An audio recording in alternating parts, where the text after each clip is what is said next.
So let me ask you a riddle, and you need to guess what am I talking about at the end of this riddle.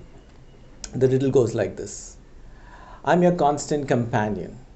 I'm your greatest helper and heaviest burden. I'm easily managed, but you must be firm with me. Show me how things are done, and after a few lessons, I will do them automatically. Whoever is great, I have made them great, and whoever has failed, I am the cause of their failure. You run me for a profit, you run me for ruin, it makes no difference to me. Take me, train me, be firm with me, and I will put the world at your feet. Be easy with me, and I will destroy you. Who am I?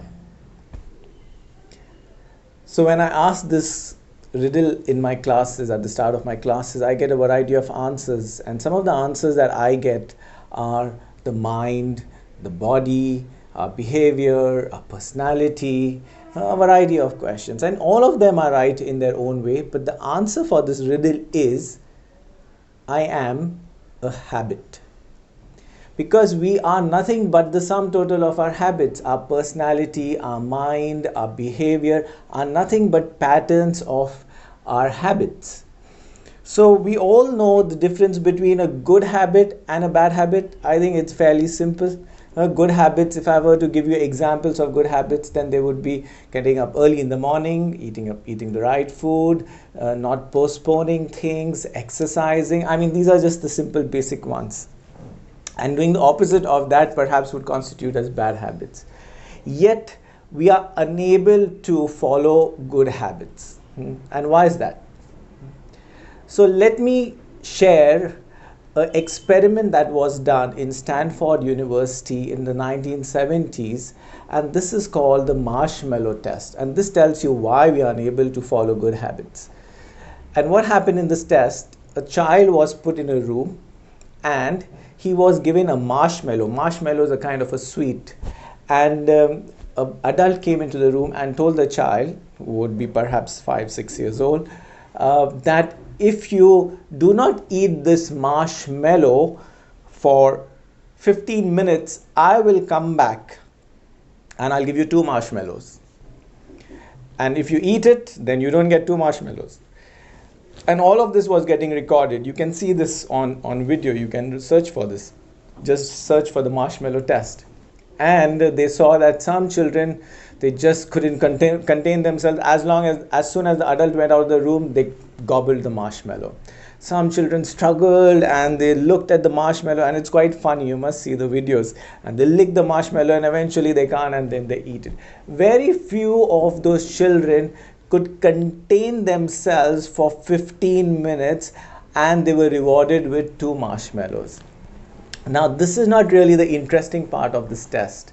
What they found out many years later, they got in touch with the parents of those same children who participated in the marshmallow test to find out how they are doing in life.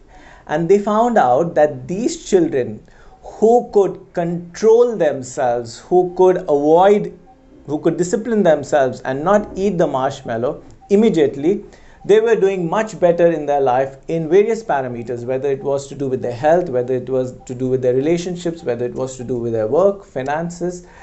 And that's the interesting part of the finding. So what's the marshmallow test telling us? The marshmallow test is simply telling us that if we want to achieve success in life, then we need to learn to delay gratification, or avoid, if I were to look at the other side of the coin, the same thing, avoid instant gratification. And this is not just what psychology is saying based on this test, but this has been said in the scriptures long back. If you look at the Bhagavad Gita, one of the things that is said in the Bhagavad Gita, which has a great impact on me, is that there are a variety of happiness, and the healthy happiness requires you to discipline yourself. Which essentially, what is said in the way it's said in the Gita is that what tastes like poison in the beginning feels like nectar later on. Which is nothing but another way of saying that delayed gratification is good for us, instant gratification. And you can reflect in your own life. See, whatever gives you instant gratification, eventually in the long run, it doesn't really help us. So what I suggest is, maybe for 1 week, just for 1 week, look at that one thing that is giving you instant gratification. It could be related to food, it could be related to even social media, it could be related to getting up late, it could be related to procrastination, anything that is giving you instant gratification, and try to discipline yourself in that one single area. You know, if I were to give you a very simple example of how good habits and bad habits differ, is a good habit is like a debit card. You pay first and you enjoy later. And a bad habit is like a credit card. You enjoy first and you pay later. So I would urge you to start using your debit card more often and less of your credit card as far as habits are concerned.